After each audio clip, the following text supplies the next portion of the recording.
by Lisa Mascaro and Jim Mustianwashington. Senate Republicans are proposing changes to police procedures and accountability with an enhanced use of force database, restrictions on chokeholds and new commissions to study law enforcement and race, according to a draft obtained by the Associated Press.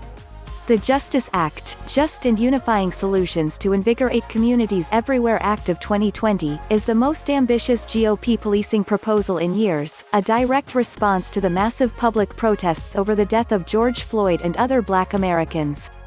The package is set to be introduced Wednesday by Senator Tim Scott of South Carolina, the GOP's lone Black Republican, and a task force of GOP senators assembled by Republican leadership. The 106-page bill is not as sweeping as a Democratic proposal, which is set for a House vote next week, but it shows how swiftly the national debate has been transformed as Republicans embrace a new priority in an election year.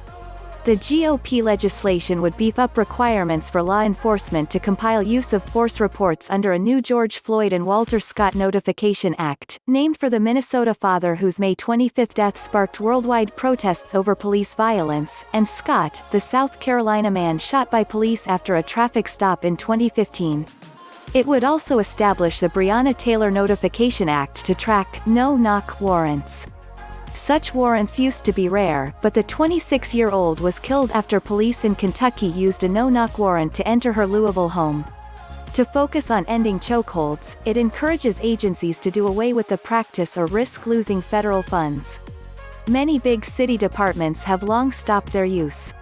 It also provides funding for training to de-escalate situations and establish a duty to intervene protocol to prevent excessive force. As the contours of the package emerged in recent days, Democrats panned it as insufficient, as their own bill takes a more direct approach to changing federal misconduct laws and holding individual officers legally responsible for incidents. But the GOP effort seeks to reach across the aisle to Democrats in several ways.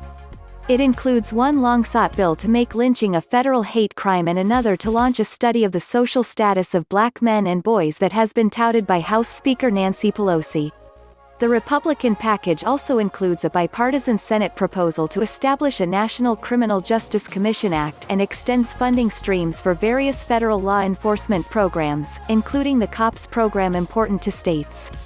The package includes a mix of other proposals, including tapping the Smithsonian's National Museum of African American History and Culture to create law enforcement training curriculum on the history of racism in the United States. Another closes a loophole to prohibit federal law enforcement officers from engaging in sexual acts with those being arrested or in custody.